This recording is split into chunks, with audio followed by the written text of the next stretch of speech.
Scooter, I'm probably the only guy you know that has a hobby of running internal combustion engines on charcoal. Pretty unique. Right? I think they call it a generalist. That's the kind way to say it. It's also known as a jack of all trades and master of none. But I've been curious, the curious kind, all my life.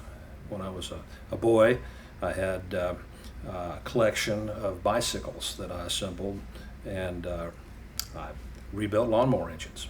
In high school, I had a garden, chickens, and actually got into blacksmithing. All right. Uh, Went to college here at the University of Texas and received a classical degree in mechanical engineering. For the last 40 years or so, I've been involved in the upstream oil and gas industry, which is drilling and producing oil and gas. All right. In '99, I helped co-found a software as a service oil and gas web application known as Drilling Info. About that same time, I was redeveloping an interest in plants, which actually goes back to my days as a Boy Scout and later a Scoutmaster. And I found you guys online. That was kind of the genesis of the internet, late 90s, and I found Useful Wild Plants online. And I drove over here to East Austin and met Lynn. She told me about the project, and I was hooked. Okay, well, I've done since then 3 or 4 weed feeds, and they're just incredible experiences.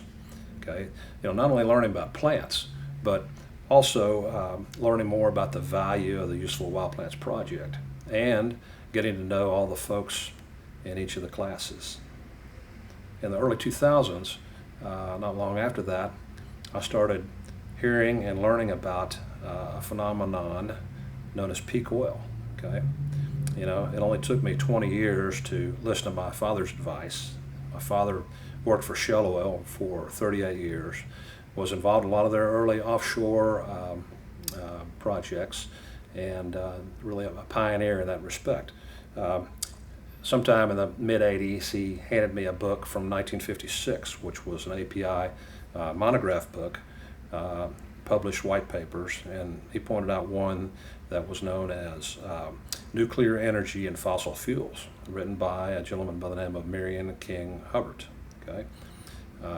Later, Hubbert would be known as the king or the person who invented the concept of peak oil. My dad said, well, you ought to take a look at this sometime. There might be something to this. And he'd actually annotated the book, which I still have. Okay. Well, 20 years later, early 2000s, I did take a look at it. And oil was about $20 a barrel back then. And I studied it some, and then I got wind of a new study that was being done for the DOE, which later became known as the Hirsch Report. Okay, basically the DOE had commissioned a company to study the concept of peak oil. Is this real? And if so, what are the ramifications of that? All right, that really changed my life in a way, because it opened my eyes to the fact that oil and gas are finite resources, and that eventually, although there would be oil dripping out of the rocks forever, but eventually we might not have enough to meet demand. And that's really what the concept of peak oil is all about. All right, most folks believe that the earth was endowed with about 2 trillion barrels of oil, and we've used about half of that. By definition, when you use about half, then the rate you can take it out of the ground is at a maximum. And a lot of us believe we're about there. Okay, the various new technologies, enhanced oil recovery, the recent and very successful, at least short-term wise, shale oil development, which involves horizontal multi-stage fracturing, huge frac jobs. And we did frac jobs 40 years ago, and they actually had their genesis in the 40s or 50s, which not a lot of people understand. But the magnitude of these horizontal multi-stage fracs are much, much greater, 20 times bigger than when I started in the business, okay, 40 years ago. And so they have provided a short-term, substantial increase in oil production, and in my mind, that's part of the right-hand side of Hubbard's bell curve, which is without them, we'd be looking at Hubbard's cliff rather than Hubbard's peak. Okay, so between EOR and new technology and shale oil and even oil shale, those are the things we're going to need in order to smooth that curve down and make it where it's something we can better deal with. Okay, I would say that in my mind, peak oil is what I like to say the biggest problem that no one knows about. Okay, obviously there are a few people who know about it, but if you ask 10 people on the street if they've ever heard of it, they probably will tell you no, they haven't heard of it. Okay, and even though it's a problem, I also see it as an opportunity. I feel like for today's young folks, they're the ones who are going to be able to put together solutions for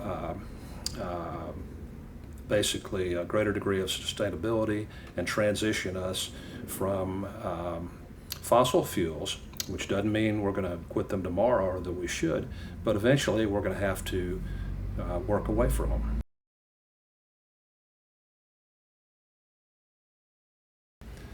So Scooter, we talked about peak oil. I brought up peak oil a little bit, but I wanted to explain just a little bit more what it's really about. Okay, peak oil is a phenomenon of physics. Okay, and what it boils down to is that at some point you get to that stage where you can no longer produce at the rate of oil production that you have in the past. Currently the world produces about 100 million barrels a day, and we've been there for about 10 years or thereabouts. Okay, at some point, and a lot of us think that is imminent, you can no longer produce at that rate, and the rate doesn't stay the same. In fact, it starts an inexorable, something that you can't fix, decline. Okay, and that's very significant in a world where the rate of oil production has never declined but only inclined over time. All right, so that changes a lot. All right, today peak oil is mostly out of the news, out of mind, out of sight, but before long I think there's going to be a realization. As I mentioned, the Hirsch report in the late 2000s, there were significant efforts that took place to come up with what they call drop-in fuels that would directly replace gasoline, diesel, even kerosene for jets and so forth. Okay, these would be corn ethanol, biodiesel, and eventually started looking at cellulosic ethanol and perhaps biodiesel from algae. Okay, corn ethanol right now is running about 1 million barrels per day. It's huge. Okay, that eats up 40% of our corn crop, and it actually serves a purpose. It's taken the place of MTBE as an oxygenate in fuel. Okay, it's a good thing. All right, but in studying the situation, I don't think we can convert any more of our corn crop into fuel. Biodiesel, mainly made from soybeans. It's pretty easy to make biodiesel, but we can't use all of our foodstuffs to make fuel to burn in our vehicles. Okay, so despite the significant capital expenditures to develop cellulosic ethanol, which is basically alcohol made from woody material, cellulose, okay, and biodiesel from algae, none of those attempts, and it's been 12 years and probably numerous billions of dollars that have been employed in this, none of those attempts have been successful. So before long, we're going to need to deviate from what I would call a brute force, energy intensive, cheap fuel and petrochemical world that we've lived in since the early 1900s. We're going to need a more nuanced, low energy, smart energy solutions for food, medicine, products, and fuel. Okay, and that's where the Useful Wild Plants Project comes in. Okay, it's incredible to me that we dream about going to Mars, for instance, but we haven't even studied all the plant life here. Okay, no one's ever documented all of the uses of all of the plants. The Useful Wild Plants Project is working to identify all the uses from prehistoric up through modern chemical analyses of essentially all of the native and naturalized species in Texas, the Southeast and Southwest, being a good proxy for the rest of the United States and likely the rest of the world. It is at least an example of how to do this, how to go about it. So once this project is completed in terms of creating the volumes of assimilating the information, then at that time we could put together a relational database and start to prioritize and bring in outside parties to help set up processes to finally do the research on all of these native and naturalized plants that we've never really studied before. To give you a good example, just one example of a medical use, in the first 3 volumes, volume 1, 2, and 3 of the Useful Wild Plants Project, there are, I believe, 24 references to plants that have a positive effect on hyperglycemia, also known as diabetes, okay? And that encompasses about 19 different plants, all right? What needs to happen is the rest of those volumes need to be completed. 12 now additional volumes? And basically once that's done, then it makes sense to take all of those in a bucket, prioritize, okay, the various positive effects of, say, for instance, those plants have had historically on diabetics, and then try to take the other steps necessary to see and verify whether those particular plants have a positive effect or not, and side effects and so forth. So basically, folks also ask about, and I'm quite concerned about, conservation. Okay, if we identify that these plants are of value, what about conserving them rather than using them? Well, actually, conservation and wise use depend on what we know about and what we value.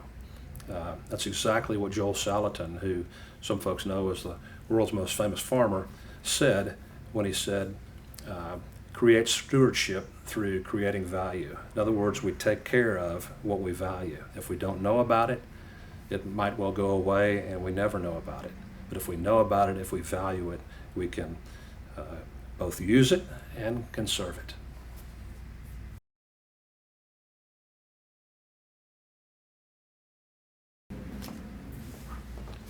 Scooter, you ask about my interest in diabetes, and I actually have a son who is type 1 diabetic. And so we went through that whole process. One day he was a healthy, normal boy, and the next day we were at Dell Children's checking in and going through the regimen and the learning process of how to deal with diabetes, which is a lifetime routine that he had to learn and get used to. And matter of fact, he's employed in the diabetes monitoring industry right now. But so one of the first things that I did was I picked up the volumes, and volume 1, 2, and 3, I believe, have 24 references to positive indications on taking effect on hyperglycemia, which is diabetes. All right, and that encompasses, I believe, 19 plants, and that's the first 3 volumes. And there's another dozen or more volumes left to complete. Okay, and the first thing that ran through my mind is, man, I wish I could snap my fingers. I wish I could had the money, the funds to accelerate this process, so that the Useful Wild Plants Project, phase 1 of it, which is the documentation and the collection, assimilation phase of taking disparate data sources and converting those into knowledge in one place. I wish I could make that happen overnight, okay? So that we could look through not just 19 plants, but look through 150 plants and get teams working on 150 or 200 or whatever the number is, plants, so that we could prioritize research and accelerate what may well be a gold mine of solutions for a lot of people who are suffering from both type 1 and type 2 diabetes.